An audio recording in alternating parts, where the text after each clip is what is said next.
நம்ம சேனல் பார்க்குற எல்லாருக்கும் வணக்கங்க. இன்றைக்கி நம்ம ஒரு நாட்கயிறு எப்படி அந்த சுங்கு எப்படி தயார் பண்ணலான்னு பார்க்கலாம் பாருங்கள். அதாவது ரெடிமேடில் எனக்கு நாட்டு வேணாம், நம்மளுக்கு இந்த துணியில் தான் எங்களுக்கு நாட்டு இது மாதிரி வேணும் அப்படின்னு கேட்குறவங்களுக்கு நம்ம டிசைன் பண்ணிவிட்டு மீதி துணி பத்தாமல் போகலாம். அதில் எப்படி நாட்கயிறு எடுக்கலான்றதை பற்றி பார்க்கலாம்.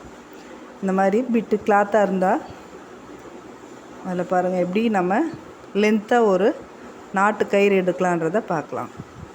ஒரு 1.5 இன்ச் அளவுக்கு அகலம் உள்ள மாதிரி மார்க் பண்ணிவிட்டு பாருங்கள், இருக்கிற லென்த்தில் அப்படியே வெட்டி எடுத்துக்கலாம். பாருங்கள், எத்தனை பீஸாக இருந்தாலும் இந்த மாதிரி கிராஸ் பீஸாக எடுக்கணும். பாருங்கள், நேர் பீஸில் எடுத்துடக்கூடாது, கிராஸ் பீஸாக எடுக்கணும். இந்த மாதிரி எடுத்து கிராஸ் லைனில் நம்ம ஜாயின் பண்ணிவிட்டு நாட்டை திருப்புறதுக்கு ரெடி பண்ணிக்கலாம். பாருங்கள், ஒரு ரவுண்ட் நெக்கில் எப்படி நம்ம பீஸ் வச்சு தைப்போமோ அந்த மாதிரி ஆப்போசிட்டாக வச்சு ஜாயின் பண்ணிக்கலாம். ஏன்னா இந்த மாதிரி நேராக வச்சு நம்ம கட் பண்ணிவிட்டு தைக்கும்போது நாட்டு திருப்ப முடியாது. நம்ம மெல்லிசாக எடுக்கும்போது நாட்டு திரும்பாது, முடிச்சு தடுக்கும். அதனால் இந்த மாதிரி கிராஸாகவே எடுத்துக்கோங்க.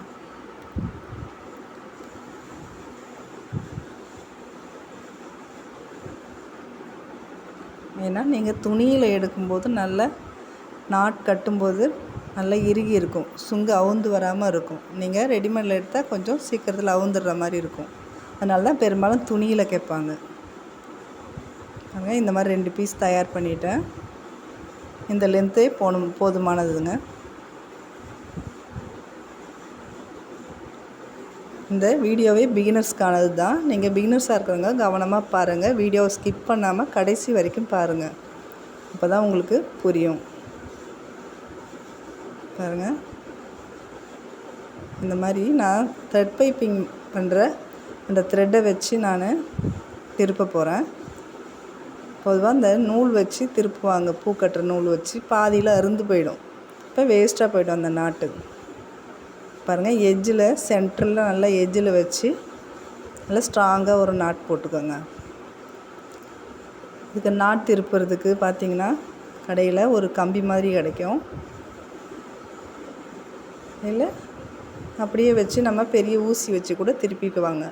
ஆனால் இது ரொம்ப ஈஸியாக இருக்கும் இந்த மாதிரி நூல் வச்சு திருப்புறது. பாருங்கள், இது ஸ்டார்டிங்கில் அடிக்கும்போது கவனிக்க வேண்டியது பாருங்கள், ரொம்ப ஒட்டி ஸ்டார்ட் பண்ணக்கூடாது. அந்த நூலை விட்டு 1/2 இன்ச்சு எடையை வச்சு தான் ஸ்டார்ட் பண்ணணும். அதுக்கப்புறம் நீங்கள் நூலை ஒட்டி தையல் போட்டுக்கலாம். ஏன்னா திருப்பும்போது நீங்கள் சின்னதாக அடிச்சிட்டிங்கன்னா திருப்பாது, ஒரு 1/2 இன்ச்சாவது அகலம் இருந்தால் தான் திரும்பும். பாருங்கள், உங்களுக்கு எவ்வளோ மெல்லிசாக வேணுமோ அந்த மாதிரி தையல் போட்டுக்கலாம். நீங்கள் பிகினர்ஸாக இருக்கிறவங்க ரொம்ப ஒட்டி போடாதீங்க, கொஞ்சம் நாட்டோட சைஸ் கொஞ்சம் பெருசாக இருந்தாலும் தப்பு இல்லை. ஏன்னா அந்த நூல் மேலே போட்டுட்டிங்கன்னா தையலை திருப்ப முடியாது.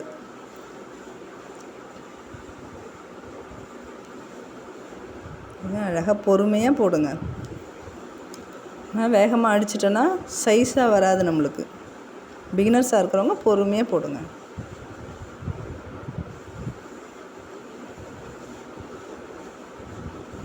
நம்ம சேனலுக்குள்ளே போய் பார்த்தீங்கன்னா பிகினர்ஸாக இருக்கிறவங்க கற்றுக்கிற மாதிரி அழகாக பொறுமையாக வீடியோ நான் போட்டிருப்பேன்.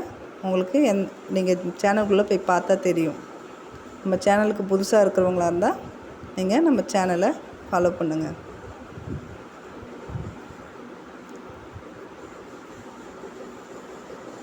ஒரு 1/4 இன்ச்சு தையலை விட்டு கட் பண்ணிக்கோங்க. நிறையா துணி இருந்தால் திரும்பாது, டைட்டாக இருக்கும். நம்ம மெல்லிசாக அடிச்சிருக்கோம், அதனால் திரும்பாது.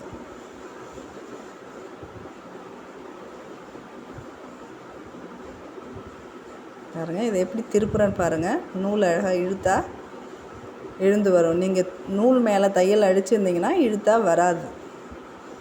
நீங்கள் இந்த மாதிரி செக் பண்ணிவிட்டு இழுத்து பாருங்கள் பொறுமையாக. எவ்வளோ மெல்லிசாக வருது பாருங்கள், திக்காக. நான் ஒவ்வொரு வீடியோவும் பொறுமையாக தாங்க போடுவேன். நீங்கள் ஒரு கிளாஸ் போய் கற்றுக்கிற மாதிரி இந்த வீடியோ பார்த்தீங்கன்னா நீங்கள் கற்றுக்கலாம் எல்லாமே.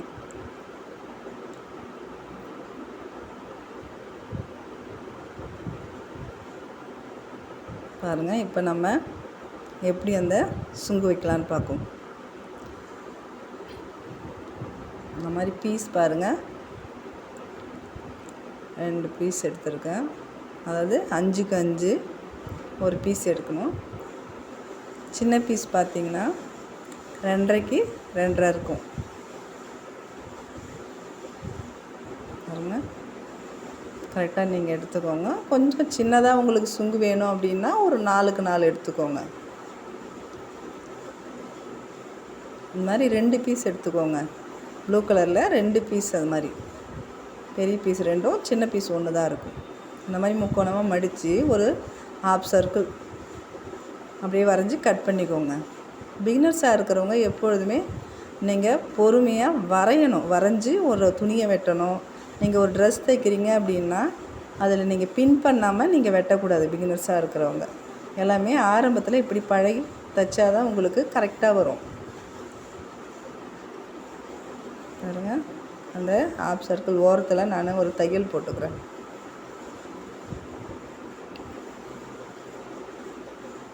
டெய்லரிங் கற்றுக்க பொதுவாக பொறுமை ரொம்ப முக்கியங்க. பொறுமையாக ஒவ்வொரு வேலையும் பொறுமையாக செஞ்சால் தான் நம்மளுக்கு ஃபினிஷிங்காக வரும். அவசரமாக நம்ம சீக்கிரமாக முடிச்சிடலான்னு செய்யக்கூடாது. பாருங்கள், ஒரு கட் கொடுத்துக்கலாம். கட் கொடுத்துட்டு திருப்பிட்டு அழகாக ஓரத்தில் ஒரு தையல் போட்டு எடுத்துக்கோங்க. இந்த பிசுறு உள்ள பக்கம் தையல் போட்டு எடுத்துக்கோங்க.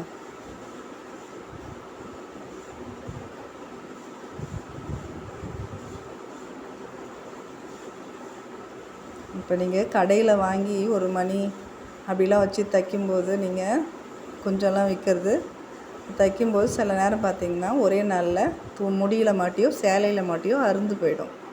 நீங்கள் துணியில் அது மாதிரி தயார் பண்ணி கொடுத்தீங்கன்னா விதவிதமாக கஸ்டமருக்கும் சந்தோஷமாக இருக்கும். பாருங்கள், நம்மளுக்கு சாரீக்கு ப்ளவுஸ் எந்த மாதிரியான மேட்சிங் லேஸ் வேணுமோ அந்த மாதிரி வச்சு தைச்சிக்கோங்க. உங்களுக்கு பிடிச்ச மாதிரி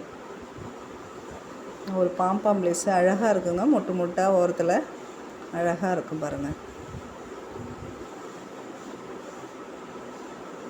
நம்ம ஒரு ப்ளவுஸ் தைக்கிறது முக்கியம் இல்லைங்க, அதில் ஹூக் கட்டுறதும் ஹை கட்டுறதுமே ரொம்ப ஸ்ட்ராங்காக கட்டணும். அந்த மாதிரி தான் இந்த நாட்டில் வைக்கிற சுங்கும். இது எல்லாமே ப்ளவுஸ் கிழிகிற வரைக்கும் கடைசி வரைக்கும் ப்ளவுஸில் இருக்கணும். அப்போ தான் கஸ்டமரும் அது சந்தோஷமாக போட்டுப்பாங்க. ஒரு சுங்கு அருந்து போய் 4 கொக்கி அருந்து போய் அப்படிலாம் போடும்போது டென்ஷனாக இருக்கும். நம்ம இந்த மாதிரி ஸ்ட்ராங்காக தைச்சி கொடுத்தோன்னா கஸ்டமர் எங்கேயும் போக மாட்டாங்க, நம்ம கஸ்டமராகவே இருப்பாங்கங்க. பாருங்கள், இதை எப்படி ஜாயின் பண்ணுறேன்னு பாருங்கள். சென்டரில் வச்சு கரெக்டாக எட்ஜில் இருந்து அடிச்சுக்கோங்க.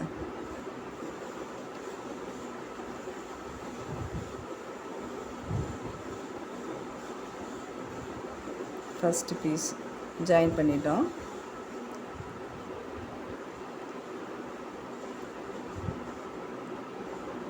பாருங்கள், திருப்பிட்டு 2வது பீஸ் வைக்கும்போது எவ்வளோ கேப் ஒன்றும் பாருங்கள். ஏன்னா அந்த கேப் முக்கியம். ரொம்ப ஹைட்டாக வச்சிட்டிங்க அப்படின்னா அந்த நூல் தெரியும், அந்த ரோப்பு இடையில தெரியும். ஒரு 1 இன்ச் அளவுக்கு நீங்கள் வைக்கலாம். இந்த சைஸ் உள்ள ஒரு சுங்குக்கு 1 இன்ச்சு, ஒரு சின்னதாக இருந்தது அப்படின்னா ஒரு 1/2 இன்ச்சு விட்டுக்கலாம். நீங்கள்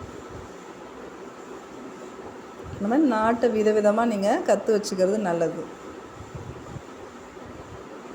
ஒரு சிம்பிள் ப்ளவுஸ்க்கு எப்படி நாட்டு வைக்கலாம், ஒரு கிராண்டாக இருக்கிற ப்ளவுஸுக்கு எப்படி நாட்டு வைக்கணுன்றதெல்லாம் தெரிஞ்சு வச்சுக்கோங்க. உங்களுக்கு ரொம்ப யூஸ்ஃபுல்லாக இருக்கும். பாருங்கள், இப்போ சின்ன பீஸ் எப்படி ஜாயின் பண்ணுறேன்னு பாருங்கள்.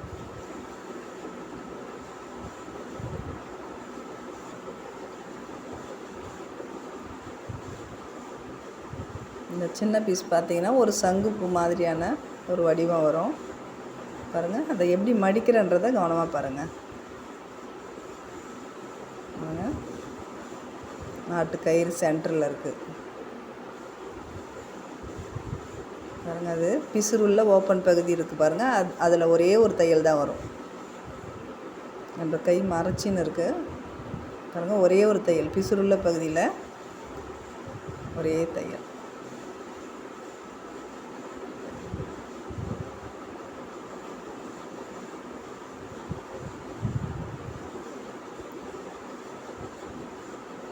பாருங்கள் எவ்வளோ அழகாக இருக்குது பாருங்கள். அவ்வளோதாங்க, அழகாக இருக்குது. இந்த வீடியோ உங்களுக்கு பிடிச்சிருந்தா லைக் பண்ணுங்கள், ஷேர் பண்ணுங்கள், கமெண்ட் பண்ணுங்கள், முக்கியமாக சப்ஸ்கிரைப் பண்ணுங்கள். இப்போ நான் ப்ளவுஸில் வச்சுருக்கேன், எப்படி இருக்குன்னு கமெண்ட் பாக்ஸில் கமெண்ட் பண்ணுங்கள்.